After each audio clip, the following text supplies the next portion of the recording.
Ladies and gentlemen, good day and welcome to the FY26 earnings conference call of HDFC Life Insurance Company. As a reminder, all participant lines will be in the listen-only mode, and there will be an opportunity for you to ask questions after the presentation concludes. Should you need assistance during this conference call, please signal an operator by pressing star, then 0 on your touchtone phone. Please note that this conference is being recorded. I now hand the conference over to Ms. Vibha Padalkar, MD and CEO of HDFC Life. Thank you, and over to you, ma'am. Thank you, Dobin. Good evening, everyone, and thank you for joining our earnings conference call for the year ended March 31st, 2026. Our results, along with the investor presentation, press release, and regulatory disclosures, are available on our website and with the stock exchanges. Joining me today's call are Niraj Shah, Executive Director and Chief Financial Officer; Vineet Arora, Executive Director and Chief Business Officer; Ishwari Murugan, Appointed Actuary; and Kunal Jain, Head Investor Relations, Business Planning and Strategy. On the macroeconomic front, let me begin with the broader macroeconomic context. The global environment has become more uncertain in recent months, with heightened geopolitical tensions and disruptions in energy markets and global supply chains creating near-term headwinds. In such an environment, while near-term demand might be impacted, we believe the life insurance sector remains relatively well-positioned given the essential role of long-term savings, protection, and guaranteed outcomes, especially during periods of uncertainty. Moving on to business performance. During FY26, we continued to maintain our position amongst the top 3 insurers by individual WRP. Our private sector market share stood at 15.2% for 11 months FY26. We outperformed the industry in 2 key focus areas. The first one being retail protection, which grew 43%, and the second one being our agency channel, which also grew ahead of the sector. Retail sum assured growth for 11 months was higher than the industry, reinforcing the quality of our business mix. Credit Protect saw a healthy rebound in the second half of the year, driven by recovery in the MFI segment and robust credit growth, with the company retaining its leadership position in this segment. From a top-line perspective, FY26 closed below our original expectations. Let me deconstruct this and outline our confidence in the medium-term trajectory. H1 growth for us was ahead of the industry, and Q3 was broadly in line with expectations. The slowdown was largely concentrated in Q4, driven by unabsorbed GST, temporary softness in bancassurance, and deferment of demand in March due to global uncertainty.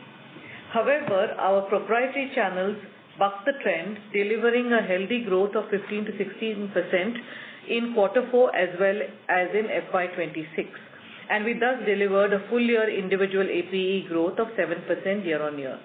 Our confidence to bounce back also stems from our customer acquisition metrics that remained healthy, with over 70% of new customers onboarded during the year being first-time buyers of HDFC Life policies, and that we insured over 46 million lives during FY26.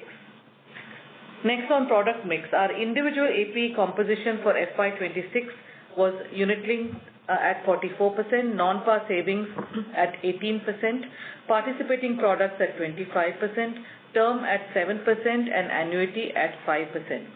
As in prior periods, product mix remained an important driver of outcomes during the year. You will notice that our term was 7% versus 5% of last year.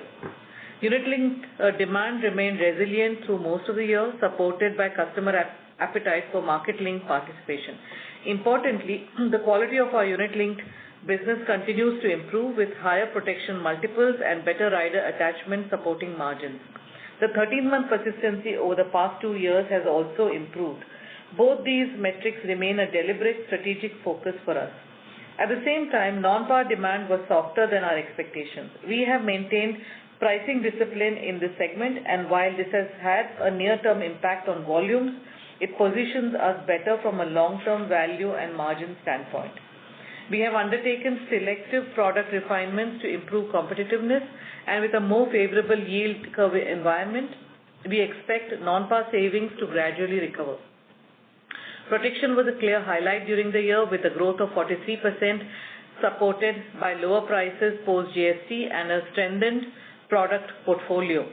And this continued even in quarter 4 when protection growth was 46%. Retail protection mix expanded by nearly 200 basis points year-on-year to 7.2% in FY26, and including riders, protection now contributes nearly 10% of our retail business.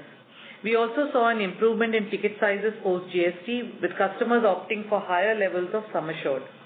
Retail sum assured grew by 28% year-on-year, and we also maintained our leadership position on overall sum assured, reinforcing the quality of our business mix. Annuities were another area of meaningful progress. During quarter 4, we launched Ajivan Growth, Nivesh and Income, or AGNI, an industry-first variable annuity plan that combines lifelong guaranteed income with growth potential linked to the Nifty 50 index. We believe this kind of product innovation opens up new customer segments, and we are encouraged by early traction. Annuity mix increased by almost 300 basis points year-on-year to around 8% of individual APE in quarter 4 FY26. Looking ahead, we expect a gradual shift in the product mix as customers rebalance towards long-term savings and protection in an environment of greater uncertainty. We anticipate non-par savings to gain share relative to FY26, with protection and annuities continuing to grow ahead of the company average. Moving on to financial and operating metrics. For FY26, value of new business stood at 4,034 crores, representing growth of 2% year-on-year. Value of new business growth, excluding the impact of GST and surrender regulations changes, would have been broadly in line with overall APE growth.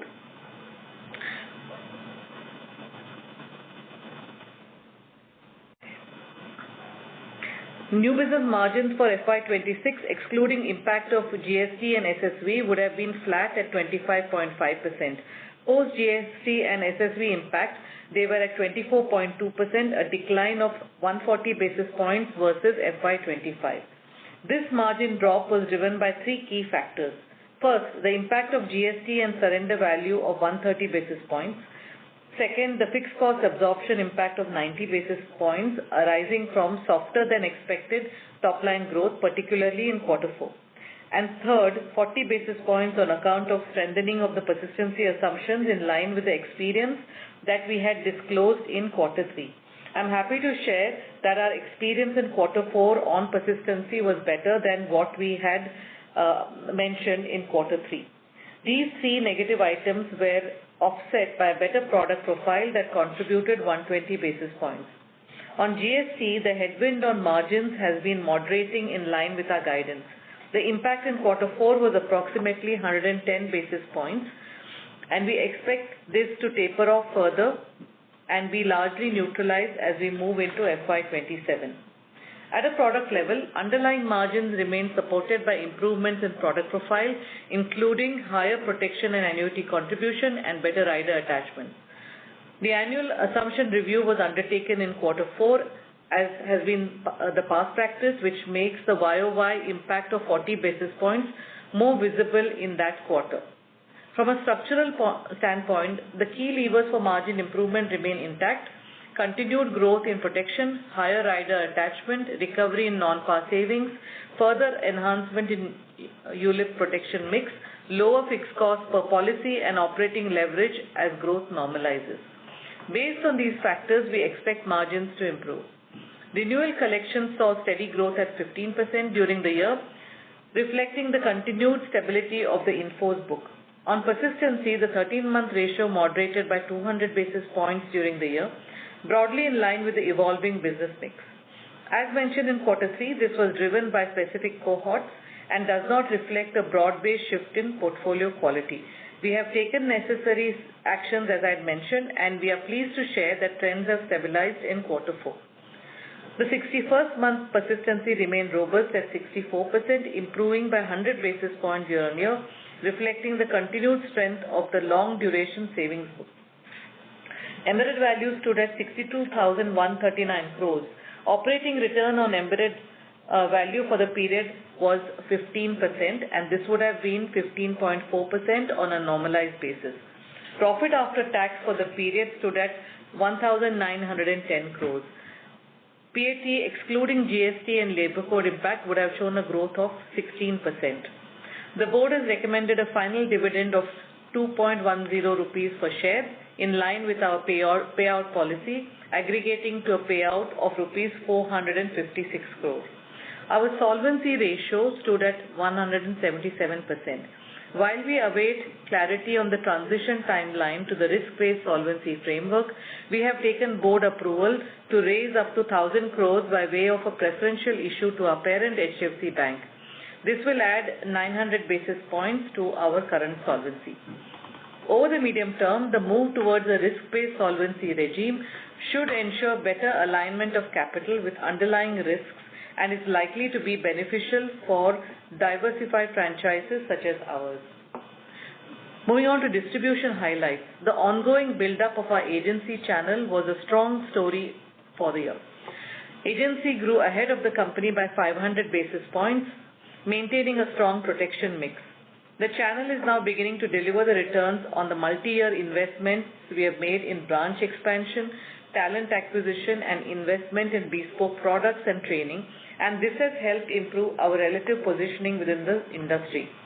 We have added more than 250 branches over the last 30 months, with business from these contributing to approximately 13% of the agency channel's top line. Our focus is now firmly shifting from expansion to productivity, activation, and the branch level profitability. This should support a more sustainable and higher quality contribution from the channel going forward. On the other hand, partnership channels experienced elevated volatility during the year, primarily driven by heightened competitive intensity. In response, we exercised fiscal discipline by stepping away from unviable business.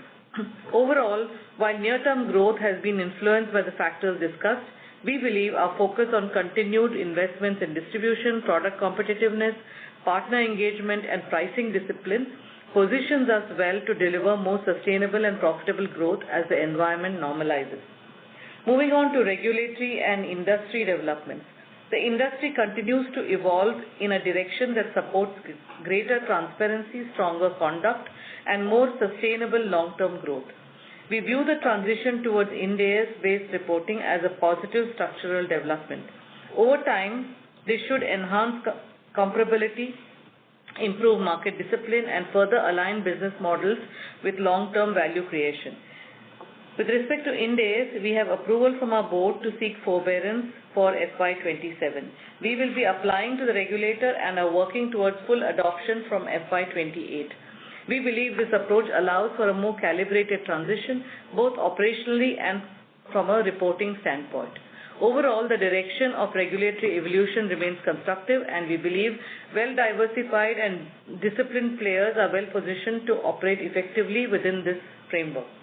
Moving on to our subsidiaries. Our wholly owned subsidiary HDFC Pension Fund Management continued to strengthen its leadership position with a market share of 43% and assets under management exceeding 1.5 lakh crore. Our other subsidiary HDFC International Re continues to deliver steady reinsurance performance while scaling its GIFT City presence. To conclude, we enter FY27 with the GST transition that is largely complete, the yield curve which is supportive for non-par. Our agency channel is stronger today than it was a year ago in terms of reach, productivity, and quality of business. Protection portfolio is structurally larger and more meaningful than any other prior point in our journey.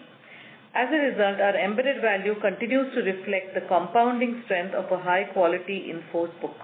Our aspiration to outpace industry new business and VNB growth remains unchanged.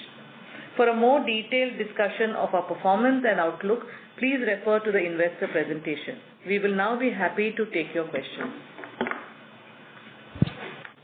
Thank you very much. We will now begin the question and answer session. Anyone who wishes to ask a question may press star and 1 on their touchtone telephone. If you wish to remove yourself from the question queue, you may press star and 2. Participants are requested to please use handsets while asking a question. Ladies and gentlemen, we will now wait for a moment while the question queue assembles. Our first question comes from the line of Avinash Singh from Emkay Global. Please go ahead. Hi. Good evening. Thanks for the opportunity. A few questions. The first one on growth. Yes, as we acknowledge, there were multiple factors, some external and some internal. In this context, particularly the factors which are affecting growth in HDFC Bank channel, be it the competitive intensity or maybe irrational pricing. Now, how has particularly your wallet share within HDFC Bank channel behaved in this Q4 vis-a-vis what it has been for the 9 months? So how has that changed? And now what sort of steps you are taking, or what you are seeing competitor withdrawing or competitive intensity changing that gives you hope that okay, the things will normalize or go back maybe to say the past levels in FY27. So this is the question more around HDFC Bank channel and what sort of things giving you confidence there in terms of your growth outlook. The second one would be more, again, it's a bit of a small kind of a clarification. There is a very small piece of business that is the participating group and pension. Now, in your again, I'm saying that your gap filing, there is a kind of a sizable. The business size is very small, but the negative surplus or deficit in that par segment is pretty big. So, what exactly is the nature of this, and why, this such a big deficit there, in this segment of business?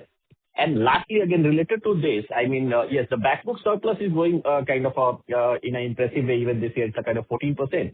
But when I look at the new business strain, given, yes, there is a strong growth in individual protection, but at the same time, non-par savings are given way to par, where typically the new business strain should be lower. But the overall new business strain at the company level is growing very, very strongly. Is it something to do with, the cost structure still remains a bit unfavorable? What sort of explains that? So these are my 3 questions. Thank you. Yeah, thanks, Avinash. I'll take the HDFC Bank question and then pass it on to Ishwari on par drop. On HDFC Bank, I would be more worried if there was some very different product innovation or some massive digital great technology. Really, on a price point, we don't believe that is sustainable on a long-term basis, whether it's aggression to the on pricing or on underwriting. And clearly, it is visible in terms of on ground. So what will change? I think IFRS is a good segue into what I'm saying, because onerous contracts start becoming very apparent. Also, capital, I think overall as a sector, capital is, given that RBC possibly is now taken a backseat to IFRS, what all of us thought that RBC would get rolled out first, if that's going to happen, all of this aggression does consume capital as well. So there's only that far that some of this can be bankrolled. Plus, we haven't stayed quiet. We have introduced, like I said, products such as our Agni product, some of the tweaks that we have done even on non-par, you will see what is being rolled out as we speak. Some of that is, will again go back in terms of our ability to capture the minds of customers, especially against this fairly elevated levels of volatility, and some weaning away from the unit-linked playbook. So that's what gives us the kind of confidence. Also, we are very, very granular in terms of discussions with our parent in terms of which are the branches wherein our share is lower than what might be at an acceptable level. Why is that happening? Is it because there's a flooding of additional people and our manpower share? So it's not the correlation is fairly strong that where our manpower share is lower than 50%, our counter share goes down. So is there an optimal level of manpower share? Given all AI and other digital assets, is there a place to reduce manpower share overall for all 3 players? And can we look at having more digital offerings or part of the journey being digital. And there, once that happens, I do believe that, counter share, just given brand synergies, being a market leader especially on products, I think all of that, many things, I can't share everything that we're doing, but that's what gives us the confidence. Vineet, you want to add? Well, you covered most of it. Just the fact that we knew exactly where we let go of business, and we know that, what price point and what this thing works for us. We do feel that aggression, now that the GST burden on the margin and on the cost is also more or less absorbed, it will be, easier for us to also even come back and have better price points. So we feel that we will also be more competitive, and we should be able to garner more share from these branches that we might have let go of earlier. Yeah, and that's an important point. We are very, very cognizant of the opportunities that we let go, because if ab initio it doesn't make commercial sense as to why are we selling this kind of product, then that's not we'll just recede, take a back seat, exactly like what happened in protection. We did that, and that's paid us very good dividends in terms of the pricing power. We had to bide our time. We did many things. Some, are behind the scenes, which I don't want to call out. But many things on protection that today makes us get hold of the kind of profiles that we want to get hold of, rather than just market dynamics saying whatever protection, whatever quality business, let me get that in. Moving away from that to controlling the narrative, to step back, to say what kind of lives and what kind of business do I really want, and to recalibrate, do many things to get there. So that's really been the process of doing similar kinds of interventions on non-par and par, like we did with protection. If I can move on to the par, Ishwari, over to you on the impact on par FFA, I think what Avinash was saying. So on the participating fund, there are 3-4 things that have happened during the year. One is the impact of GST, which again is split into 2 parts. One is the existing business, and the second is the new business. On the existing business, because there will be no ITC on the renewal commission and the expenses incurred for the maintenance of the policies, that impact has been taken into the reserves, and that is having a negative impact in both life and pension.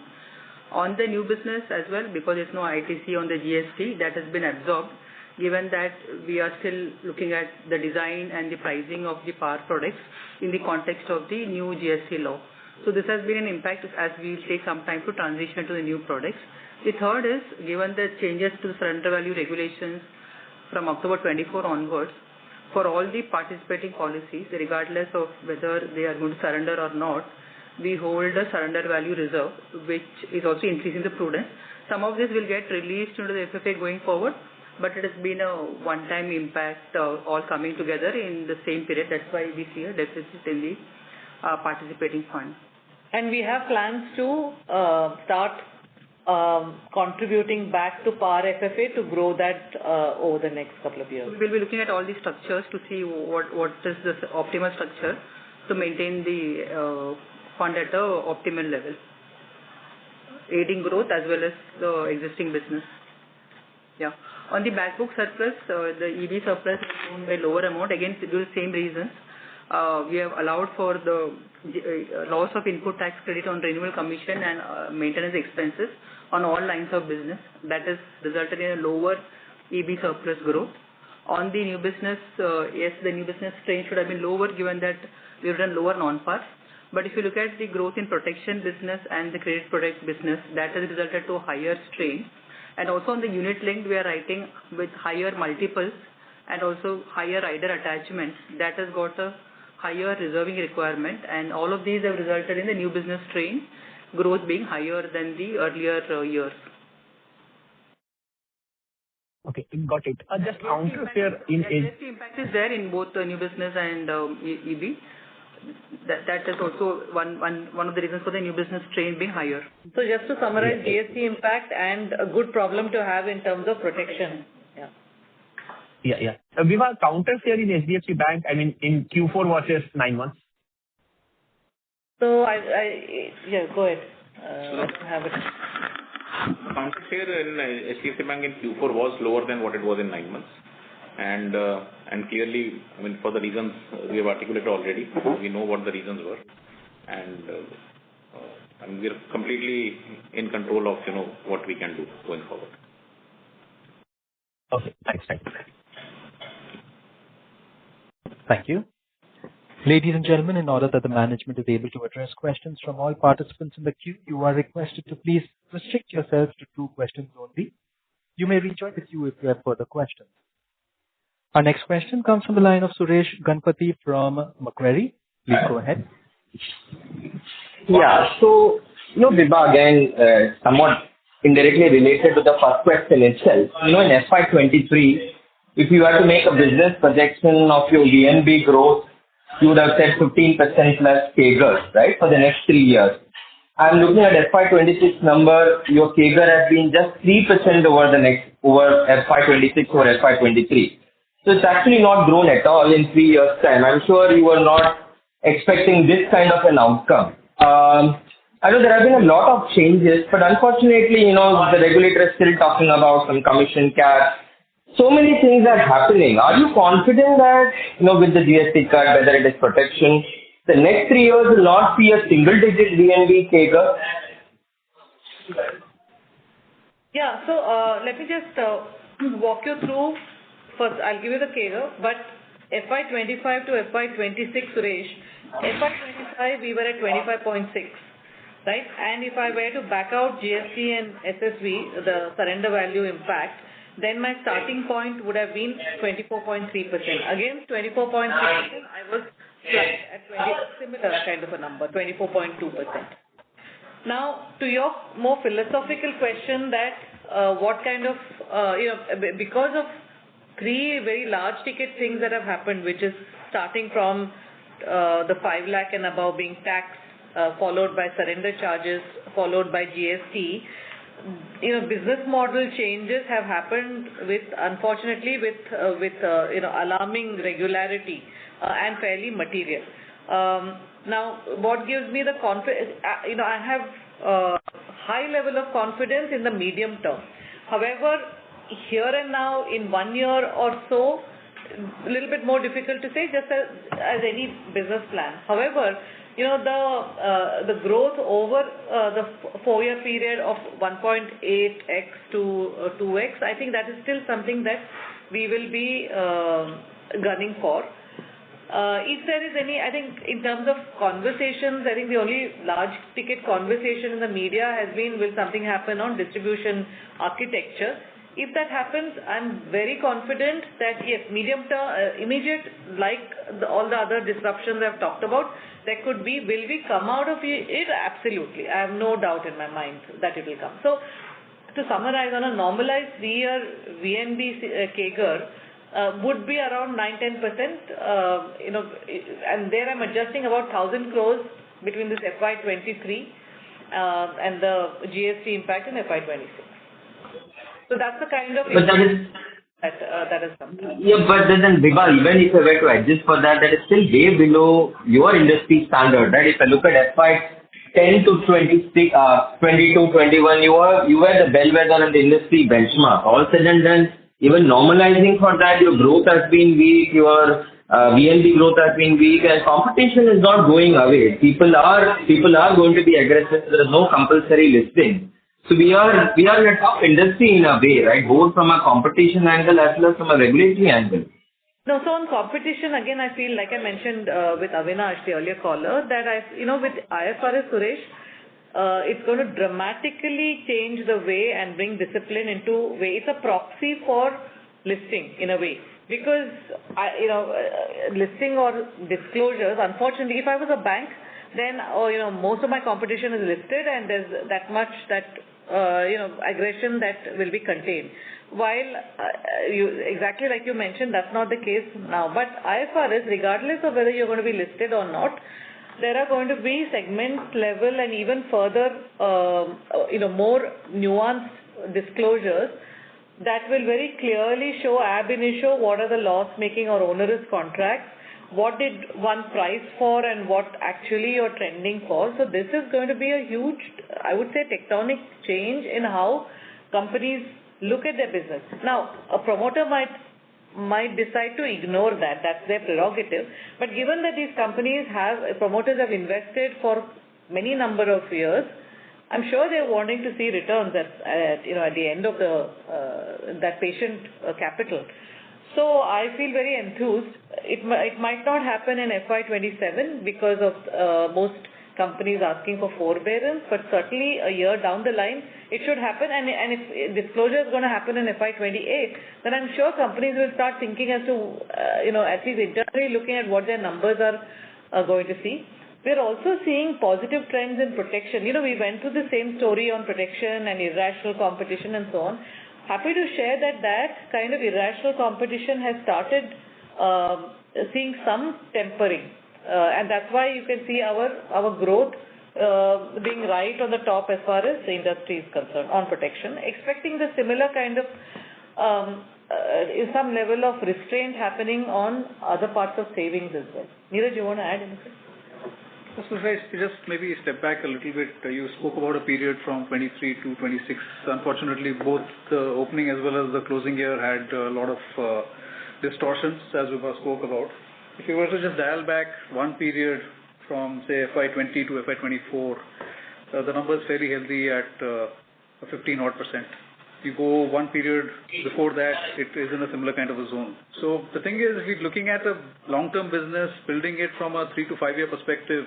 The results could be non-linear in a shorter span of time, but just from a business cycle perspective and everything that is coming in the next 3 to 5 years, we absolutely have no doubt as to why the sector and us within the sector not be able to get back to that compounding story that we are used to delivering.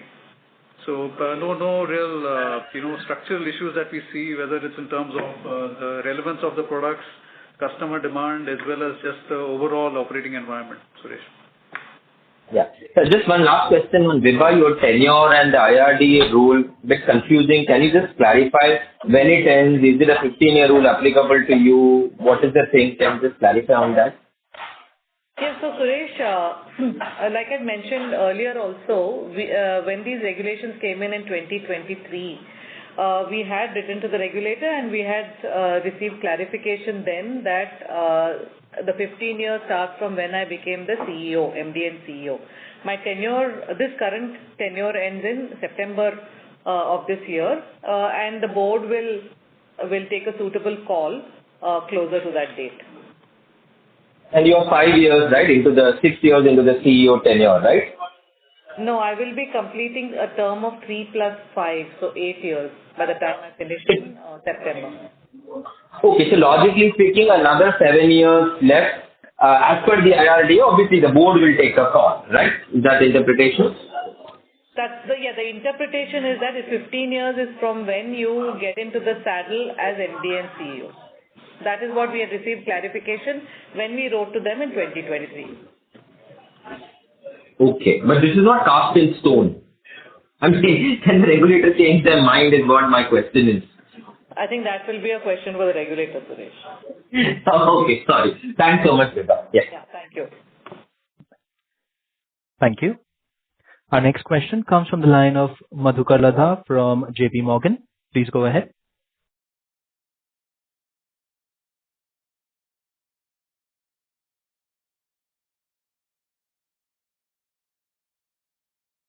Madhukar Ladha, your line has been unmuted. You may proceed with your question. Yeah. Hi. Sorry. Thank you for taking my question. First, if I just compare the IRRs on the non-par product in sort of the principal HDFC Bank channel offered by your competitor, the difference is quite substantial.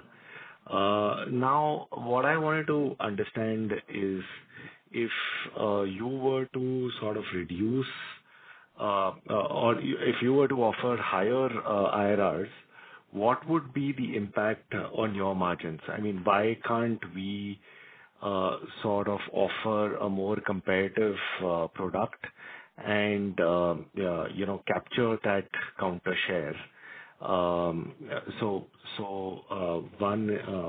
that's my sort of primary question. And can you quantify the operating variance and assumption change between the various elements like persistency, mortality, expenses? If you could give that split. Yeah.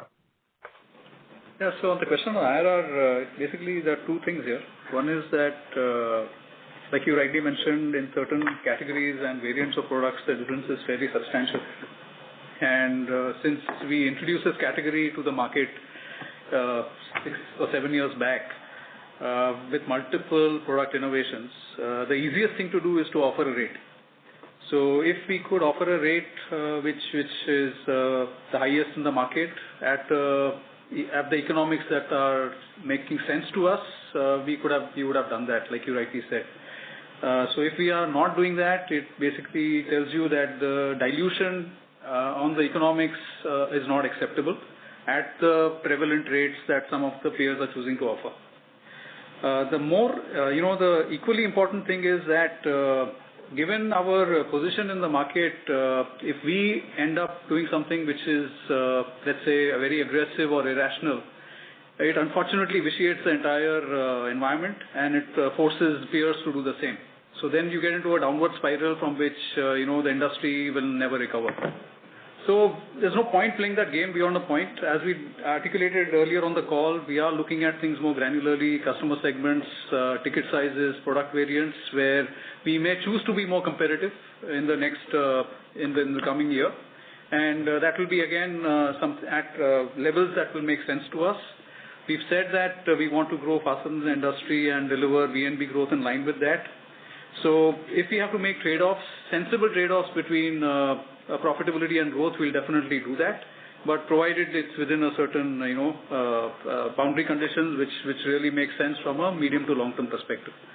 So that's really our approach.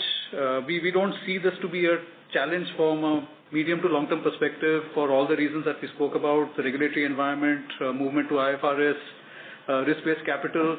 It's not an endless road of the capital being made available without any questions asked. So that's not going to happen.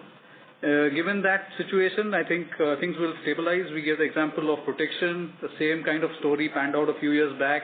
We've kind of bided our time, and we are, here we are where we are in terms of the leadership, in terms of sum assured on individual protection and overall as well. I want to come in here, and I'm not making any specific reference to any company, but more broader for the sector. See, again, I'm harping back to IFRS. I could give 70 basis points higher on non-par, for example, like Madhukar you mentioned. But no one really knows, is this lapse-supported product, which means that you're hoping that customers don't pay their premiums down the line. Some of these things will start becoming a lot more apparent under IFRS, because then you get to see the full story. Because if persistency stays good, and which it should be, because they've bought a product that is giving them 70 basis points higher. But your assumption that you make money is only if only X percentage of customers renew this. So these nuances are really where the devil is in those details. So we can easily match this if we want to match it. But there's no way we're going to have a lapse-supported product. There's no way. I mean, we are in the business to sell policies, and we are hoping that the customer stays vested in the policy till the very end. So this is only one example, but there are many such nuances. What will be the lump sum at the end? If they choose to surrender, what is the surrender value that they or the nominee will get? And so on. There are many nuances to this, because the corners will have to be cut somewhere else, which are not very apparent. The headline item will be that the IRR is so much more, it can't come out of thin air. It can either be bankrolled by the shareholder, or, wherein something else is, the corners cut somewhere else. These are only two possibilities. Because if I look at expense ratios, persistency is not very different, if at all worse than where we are today. So that's the limited point. this will normalize. Got it. Maybe I can just squeeze in one more question. So on margins, see, on a QOQ basis, we were expecting about 100 basis points improvement in margins because, every quarter, we were trying to lower the GST impact. That has not played out this quarter. Also, I'm guessing partly because of the full year assumption change, that also would have impacted. But giving in this context where, there is a negative expense drag also on the margins, negative sort of assumption change as well, how should one see margins shaping up in FY27 and beyond? I believe it's probably going to be difficult to maintain the earlier sort of guidance of 25.6%. Any comments around that would be helpful. Yeah. So I think if we were to just go back to what we said 3 months back in terms of what the GST impact is likely to be, we started with 300 basis points, brought it down to 190, and now we are standing at 110 basis points. So as such, that is moving exactly in line with what we had spoken about and are working towards internally as well. And by the time we finish the first half of next year, we should be done with the GST impact and completely absorb it in our business model. Now, coming to whether we can get back to the levels that we spoke about at the beginning of the year, for about 25.5%, we can get to it. Are we in a tearing rush to get to that at the cost of growth? So we are not. Our objective will be to get to fast industry growth and maintain VNB in line with that. Along the way, environment stabilizes and we have the opportunity to expand margins, we will certainly do so. But the first goal post really is to ensure that VNB delivery is in line with APE growth next year. And any sort of expansion on top of that, aided by product mix, scale, all of that is something that is definitely on the table. The Q4 impact is something which we called out as something which is like Vibha spoke about. I mean, it's while in H1 we were faster, Q3 we were largely in line.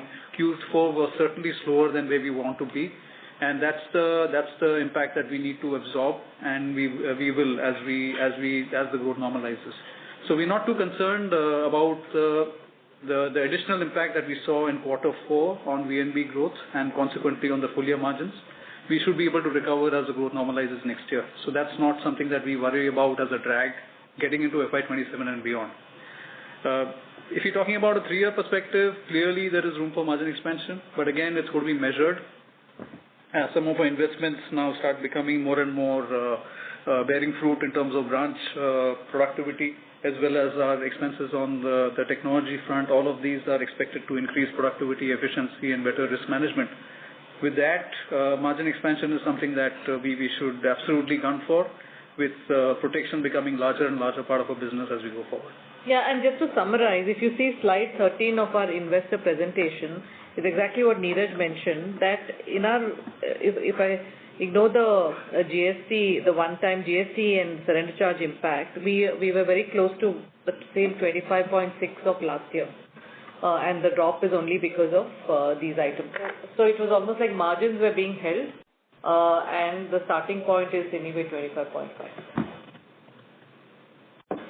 Sure, got it.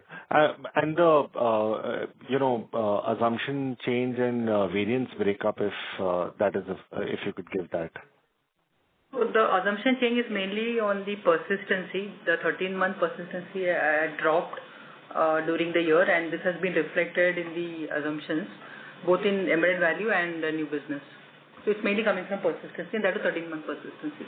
All other cohorts, we don't have any material impact either in the assumption change or in the variance. Got it. Okay. Thanks and all the best. Thank you. Thank you.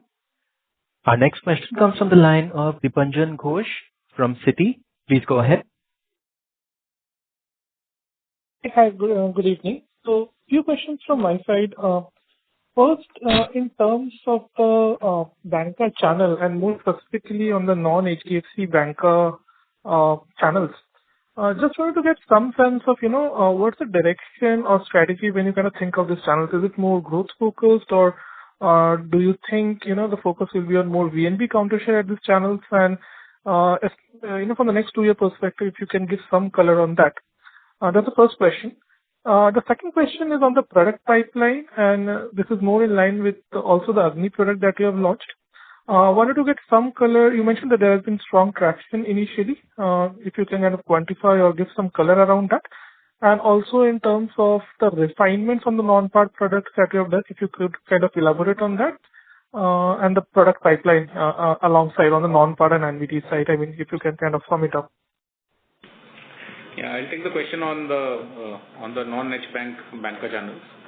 So the focus for all channels for us is very clear that it is to go for growth subject to a certain VNB. And below a certain VNB, we choose at times not to participate on a certain, let's say, segment or let's say particular channel also.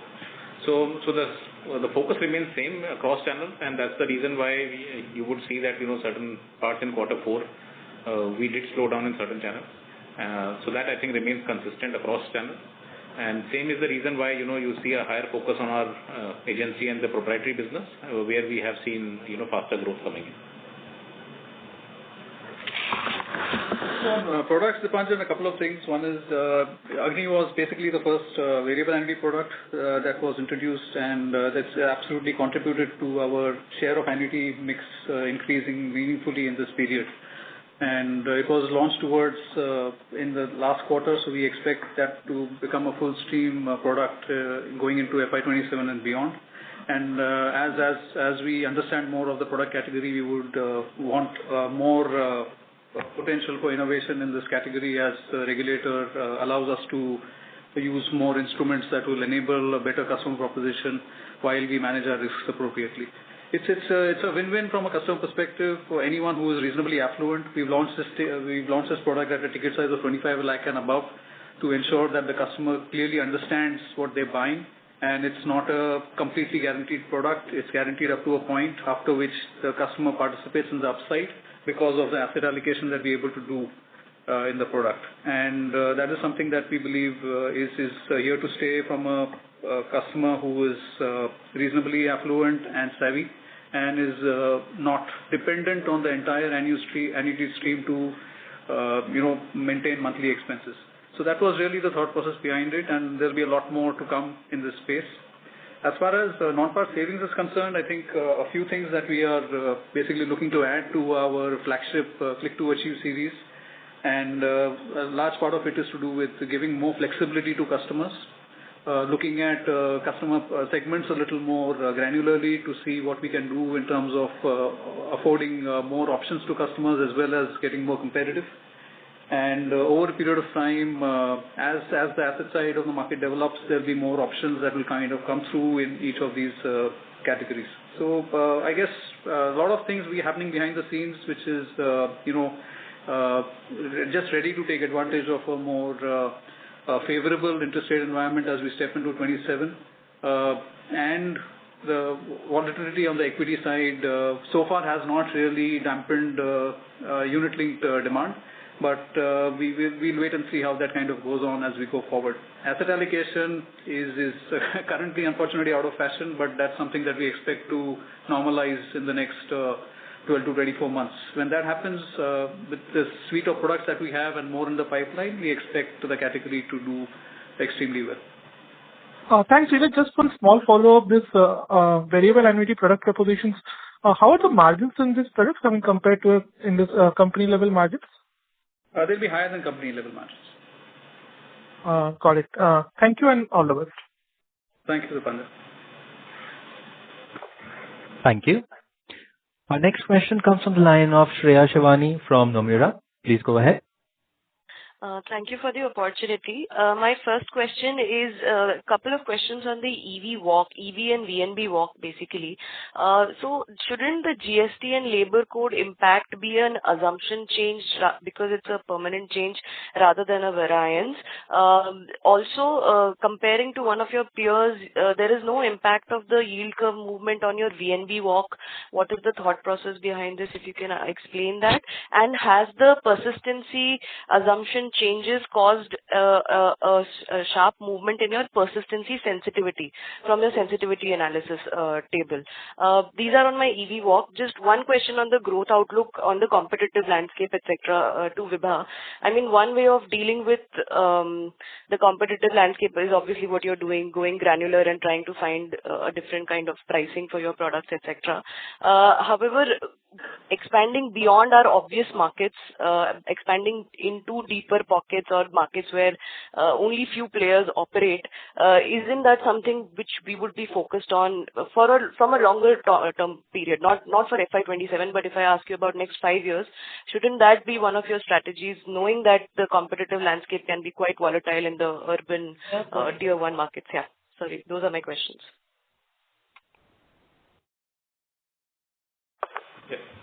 On the EV walk, the GST impact is the impact on the existing business because there is no input tax rate on the renewal commission and the maintenance expenses. So that is a one-time impact, and it is external environmental impact. That's why it's shown as an other operating change or variance. The loss of input tax credit on the new business, which is part of, as you said, the business model, is captured in the VNB, which is within the embedded value operating profit or within the embedded value walk before the one-off. So the one-off is actually only one-off. It's only one-time impact on the existing book. So the thought process is that whatever is not within the internal environment of the business model of the company, that should be captured as a one-off operating variance. And I'll just add to that, sorry before you move ahead, and next year all of this will sit in the VNB for next year. So it will become part of the business model entirely. This year, since it happened mid-year, the back book had to do what it had to. Yeah, the closing EV will be the opening EV for next year, and next year the entire impact, as Neeraj mentioned, will be in the, if at all there's any impact that's not absorbed, will be in the VNB. In the NBM or the VNB walk, the impact of any the net impact of changes in interest rate, changes in product pricing, product features, other assumptions, etc. is captured in the product profile. The reason we don't call out economic assumption change separately is that it's not that during the entire year we will not do anything if the changes are, the interest rates are going up or down. There will be a lot of dynamic changes in the pricing. It will be very difficult to capture the impact of assumption change, assuming that everything stayed the same. So the net impact, if the spreads have gone up and you're not repriced it to that extent, it will be an increase in NBM that will be captured in the product profile. Similarly, if the interest rates go down and you still not repriced it for whatever reason, that will be a negative, and that will be again captured in the product profile. So this is the thought process. This is we have been following for many years now. There is no change in the way we have been showing this impact. Sure. Yeah. On the persistency sensitivity, there are two things which is resulting in a higher sensitivity. One is the proportion of UL has gone up compared to last year, hence higher sensitivity. And also because of this change in the surrender value regulations, even in the non-linked products, the persistency will have an impact on the EV or the margin, because unlike earlier where there was some lapse profits or surrender profits and the policyholder didn't stay for the scheduled policy term, here there is going to be an impact on the margin. That's why there is a higher sensitivity. Sure. Hope that's clear. Yeah, that's very clear. Thank you. Yeah, and to take your question on getting deeper into interior India, that's exactly what we're doing. And to remind you that one of the reasons for us to have acquired Exide Life was just that, because we felt that that was not expressly our core competency. It was happening more because of some of our distributors were there. But we formulated an entire go-to-market strategy in Tier 2 and 3. And I'm happy to share that more than 72% of our customers acquired in this financial year, FY26, They were new to HDFC Life. And if I were to look at tier 2 and 3 grew faster than tier 1. Also, if I were to look at, say, our agency channel, every metric, so our FC base, the financial consultant base, if you look at it, so the growth there was 33% growth, tier 3 there was a 42% growth, our agent additions were in line with similar kind of numbers, our marketing collaterals, using of AI so that every local language and dialect is possible right from training to servicing. Even our ads, if you see, for the first time this year, we have used, like in West Bengal, we have used local leading personalities as against national. So what you're saying is, we're already well on that path. Having said that, it's never all easy because the profiles are not don't have as much data. So there will be 2 steps forward, 1 step back. But I think we are now in a position of reasonable amount of confidence that within tier 2 and 3, what are the profiles that we are comfortable underwriting, and that will only increase as we get more and more data. Another data point is that, as you know, we've been opening branches, over 200 plus branches over the past 24 to 36 months, and happy to share that in our agency channel, for example, 13% of the business now comes from the branches that we opened in that time frame. So we have a holistic strategy of exactly like you're saying, that to be among the top 3 movers into that space rather than only operating in a more crowded metro salaried kind of space. Maybe just one thing I'll add to what Vibha mentioned is that we are aware as we step into the smaller markets that the time for the branches to get as productive as in the larger markets is a lot higher, maybe 1.5 times more. But we've not shied away from making all these investments. So it's just that the time frame from which we get these returns is a little longer than we would get from a larger branch. So both of these happen in parallel, and the trade-offs and basically the payoff periods from both of these can vary. But like you rightly mentioned, I think as you go deeper into India, there is, I guess, more sanity as far as the competitive intensity is concerned, given the obvious, costs involved in going deeper as well as the brand recognition. So we do understand that that is an advantage that we have, and we plan to build on that as we go forward. Yeah, that's very clear, and it makes a lot of sense. Thank you so much and all the best. Thank you. Ladies and gentlemen, you are requested to please limit yourselves to 1 question only. Our next question comes from the line of Nischint Chawathe from Kotak Institutional Equities. Please go ahead. Hi, thanks for taking my questions. You mentioned that, the counter share at HDFC Bank in fourth quarter was lower than 9 months. But if you could give any color as to, what it was for the entire financial year, and how does that sort of compare with, the broad guidance of 2/3 counter share at HDFC Bank over the medium term? Yeah, so we were in mid-60s the year before, and this year we would have closed at early 60s. And how does the conversation go? Is it something that it kind of reverts over time, or or is it something that there could be some kind of kind of downward revision to this? How does it work? No, so conversations are not only around share, because the share is an open architecture platform, and it's on the ground in every branch, and every segment is where we are competing like a normal insurance player. And basis that is what we were earlier on during this call also with the various questions we were answering, that we know actually at a granular level which are the places, which are the cohorts that we would have let go of, which led to this loss of share, and if we need to compete back, we also know what it takes to compete back. So I think from that angle, it's not about a conversation. It's more about what business we want to and what business we let go. So, and I recollect at the beginning of last year, you budgeted for around, I think 14% odd AP growth. Somehow Destiny had other plans, but when you start this year, given the uncertainties that are around, how do you budget, for FY27 growth? What would be like your starting point? So exactly like you said, Nischint, 14, actually we had said 12 to 13%, but okay, I think low double digits growth is what we had said. Now with all this uncertainty, exactly, and we've been here before in terms of when COVID was there and so on, I think we'll just take it a month at a time in terms of planning. It's really volatile. What we will attempt to do is grow slightly faster than the sector. And focus, while doing that, focus on some of the tailwinds that we have on protection. We talked about some of the products like Agni.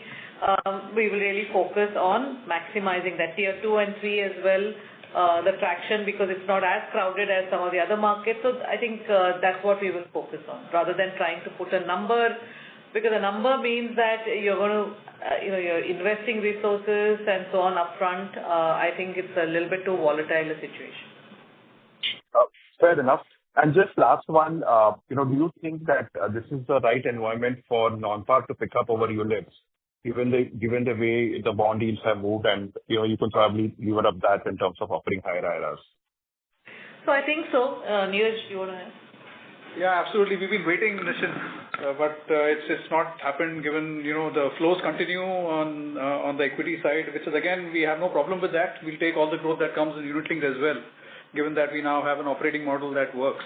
But it's a bit puzzling to us as well that, given the environment and given the uncertainty and the returns on the equity side in the short term, customers are still, ignoring asset allocation.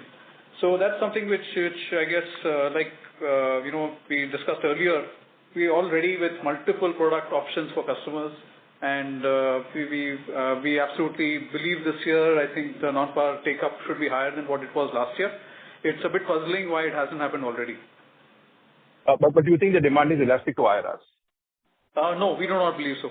To some extent, yes. Where in an extreme situation where, someone's putting 100 basis points more than me, of course they're going to buy that product. But the thing is, if within a band of, like in protection, 15-20% up and down, it is not elastic. It is driven by multiple things, including brand preference, and as long as we are in the zone, we are okay. So in IRR, I'll give you an example of annuities. Annuities, all the major players, three of us who are 90-odd% of the market, are pretty much fairly close to each other, because that is the pricing that makes sense. And the customers choose based on their preference and the distribution outreach of each of the players. So similarly on non-par, I think maybe barring one or two players, you find everyone from a mix perspective being anywhere between 15 to 20% of their product mix is a non-par. So that tells you that up to a particular point, pricing would matter. But once you're in a range, then multiple other things take over. So it's not completely elastic. To some extent, when there is an outlier pricing, definitely there will be some demand that gravitates towards it. Got it. Thank you very much and all the best. Thank you. Thank you. Our next question is from the line of Supratim Datta from Jefferies. Please go ahead. Hi, thanks for the opportunity. So my one question is on the rider attachment. So could you let us know what is the current rider attachment rate that you have, and how much further can this be increased? And if the ULIP demand, comes off and that's replaced by non-par, could you do the same thing as in increasing the sum assured with non-par products as well? Would, the similar strategy work there as well? And what proportion of the ULIP policies currently has this higher sum assured? If you could give us some color around these three things, that would be very helpful. Thank you. Yeah, so I'll start with the last question. We have it highlighted in an investor presentation as well. About 1/4 of the unit-linked business that we sell comes with higher sum assured.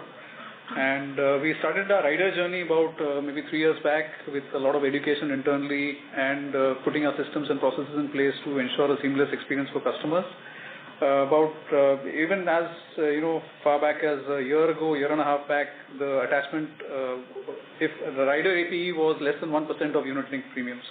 Today it's at least 5 to 6 times that, and it's only increasing with the number of riders that we're able to bring to the table, with customers opting for a combination of high riders as well as higher levels of sum assured. So I think as of now, we have all the options from a customer perspective, whether they want to take a higher level of protection in the base sum assured itself, or they want to have the option of taking a rider. And that's something that I guess we'll continue as we go forward as well. On the savings, as in non-par products, we've not seen a very significant take-up of riders yet, because the thought process there is a little more, different compared to when someone is looking to buy a unit-linked product. We're trying to see how we can improve our attachment ratios on other than unit-linked products as well, but that's still a work in progress. On standalone protection, like Vibha mentioned earlier on the call, there is a fairly significant, uptake of pure non-return of premium products this year, given the GST change. Return of premium is also doing reasonably well. It's just that the full impact of the GST price has, shown itself in higher demand for pure non-ROP products. So I think having a suite of each of these at scale definitely helps, depending on whatever choice the customer may want to make. Got it. And, at the overall AP level, what would be the proportion of riders? So again, we've, I think, spoken earlier and on the call, 7% is our pure protection by itself and individual business, and adding riders, it comes to 10%. So I think we can attribute about 3% of our AP to that. Understood. Thank you. Thank you. Our next question is from the line of Sanket Godha from Avendus Spark. Please go ahead. Thank you for the opportunity. So Vibha, Neeraj, the question is that you told that in fourth quarter you lost market share compared to 9 months in bank. So is it fair to say that the competitive intensity actually increased, and that's the reason we lost the market share? And if given IFRS forbearance is accepted, are you confident that the growth might come back to mid-teens kind of a level next year?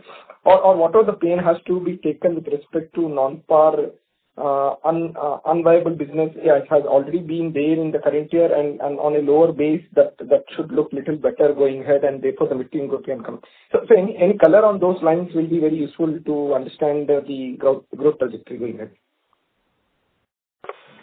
So Sanket, given the environment, difficult to put a number in terms of what growth comes ahead. As far as the specific question in terms of within HDFC Bank, competitive intensity increase in quarter 4, yes. Do we expect that to continue into FY27 and beyond? We do not believe so, for all the reasons we mentioned, because sustainable growth, profitable growth, which is capital efficient, has to be done in a manner which kind of makes sense, even if you have a lower profitability threshold. So, like we mentioned, we don't have to be, present in all the segments at all points in time. There will be opportunities available to do a lot more granular work to get our counter share where we would like it to be. And that's something that we're already working on. We discussed geographies, we discussed kind of branches, we discussed customer segments. Whatever applies at an overall level will apply to HDFC Bank also, in terms of our approach to get our counter share back up to where we would like to see it. So we're not going to be stuck into unreasonable things that are happening on the ground. We will push ourselves, definitely. We'll do our trade-offs between growth and profitability, and keep challenging ourselves in terms of, are we missing something which makes sense. We've done that in the past, we'll do that again. But anything that absolutely looks, manageable from our perspective, we will not step into even now. So that's our thought process.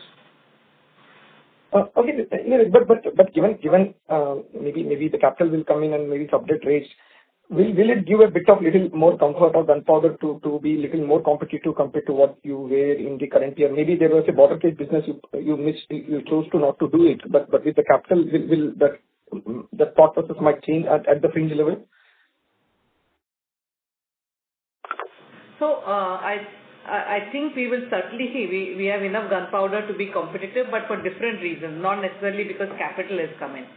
Capital has come in for growth in the normal scheme of things, because RBC is probably, like I said, likely to come after IFRS rollout has happened. So it's more to tide over that. There are quite a few things exactly like we did in the case of protection, which was really being nuanced on driving the narrative rather than being forced into doing things that we are not comfortable doing or don't see the end game in doing all those things. So you'll have to just wait and watch, because again, not everything can be disclosed on a call like this. But yes, we're not just sitting and waiting until the whole thing blows over. But yes, there are many things that at least 3 or 4 things up our sleeve to maneuver the narrative in a direction that we want to. And just in terms of giving a little bit of color is that we are looking very, very granular with our data to see which customers we can take a not aggressive but a calculated call, and which ones we absolutely want to avoid. So it's not one size fits all.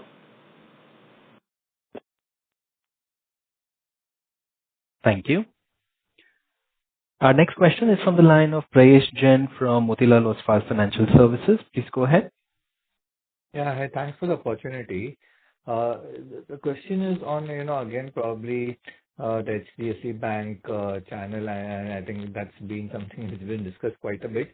But just one more angle to it, whether commission that the competitors are paying to HDFC Bank, does that also come into equation where the share or has come down for us? So that's one.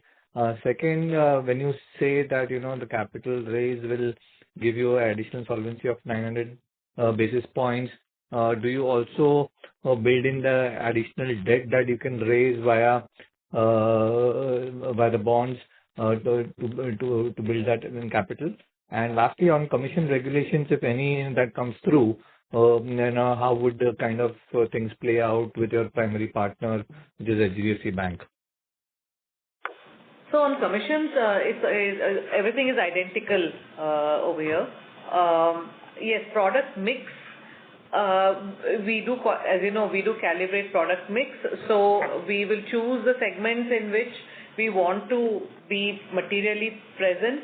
To give you an example, if unit linked at a low sum assured multiple is the name of the game, or lower premium payment term, then we might take a back seat like we have done. Like 2 premium payment term at full commercials and so on is something that don't see the end game in that.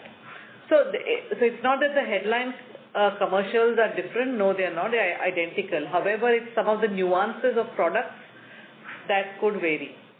That's point number 1.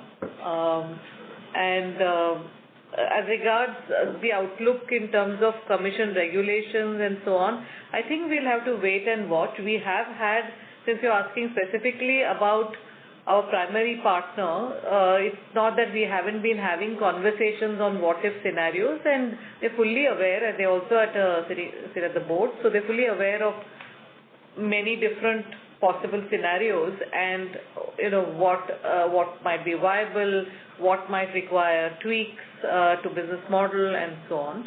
Like I said, in the medium term, whatever it is, see, the demand for insurance is not a figment of our imagination. Exactly like the way demand really took off with this GST cut as far as protection. So that demand is certainly there. How one taps it through, what kind of products in a new environment, if there is one, is something that we will quickly look at and collaborate with our partners for it to be a win-win. And Prayesh, if you could just quickly repeat your question on that solvency, you asked about whether there is capacity to raise update. Answer is yes.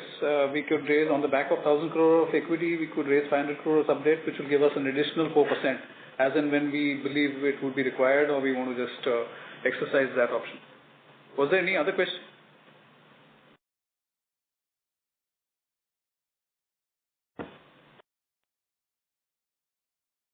Prayesh, does that answer your question? Yeah, so together these two could be 1,300 bits, right? That's correct. 13 to 14, yeah, that's right. Yeah, that's it. Thank you so much. Okay. Thank you. Thank you. Our next question is from the line of Vinod Rajamani from Nirmal Bang. Please go ahead. Thank you for taking my question. So I have one question on retail protection. So, what proportion of buyers would you say on retail protection are first-time buyers? Is there any sense that you're getting that the addressable new to insurance kind of pool, that pool is kind of getting... Is that thinning or, is that getting a little saturated? How should we think of that? And what is the kind of sustainable quarterly kind of protection growth rate into FY27? So that's the question I had on protection. Yeah, so it's very, very encouraging to see that post GST, about 80% of the protection business is new to HDFC Life customers that we saw. And as Vibha mentioned in her opening comments, we basically seeing a fair bit of demand across different customer segments, and also in terms of the choices that they're making in terms of taking full advantage of the GST cut to either buy more sum assured or so basically even after the changing price, we'll be able to maintain our average ticket size, which basically tells you people are buying a lot more cover with the same amount of money. They could have chosen to buy similar cover with lower premiums, but the most customers have not chosen to do that. So that's a very, very good sign. With all of this as well, in spite of all of this, we are still fairly underinsured as a country, and the customer segments that we believe require more insurance. So we are far from saturated.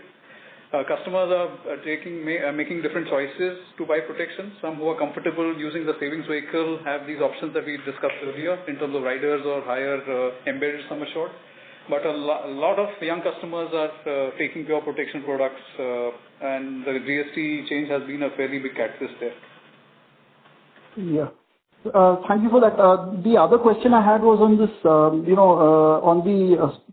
there's a specific question on the HDFC Bank channel. So, is the bank trying to kind of prioritize, deprioritizing non-par savings? I mean, it's a trend which is kind of visible in terms of the fact that ULIP share is increasing, it has been increasing. So, is the bank kind of, do they see it as competing with deposit holders and so on? Is that trend, is that something which is, something which is being felt? No, we haven't seen this kind of let's say, a completely deliberated kind of a move towards one particular product mix. The ULIP mix is mostly coming in from, I think, the demand from the customers and more of an easier sale. Especially, certain segments like we spoke about when, you're able to configure the shorter pay, etc., in ULIPs for certain,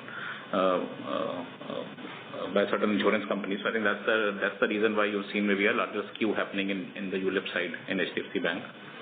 I have not really seen the reason that, this might be competing with a deposit or that kind of nature. And also we have always focused on long-term guarantees, long-term products, which do not really fall into the bank's competing for it. I mean, they work on a medium-term kind of assured returns, and our products have always focused on much longer-term guarantees. Right. Yeah. So thank you. Those were the questions I had. Thank you. Thank you. The next question comes from the line of Tejas Takuna, an individual investor. Please go ahead. Thank you for the opportunity. I have two questions. What was the percentage contribution from HDFC Bank banker channel in terms of in the individual overall new business premium? And the second one, you mentioned that the MFI sector growing and catching up in Q4. What was the growth that was registered in credit life new business premium business?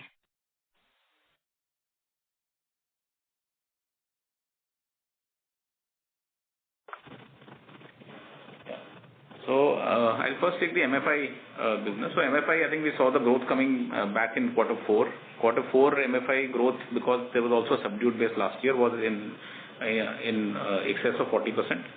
While on an overall year basis, I think we saw business growth of about 13 odd %. It's slightly slower than our CP growth, but that's the full year number on the MFI base.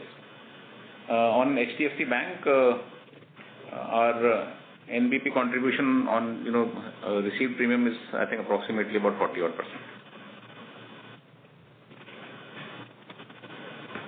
Thank you. Thank you.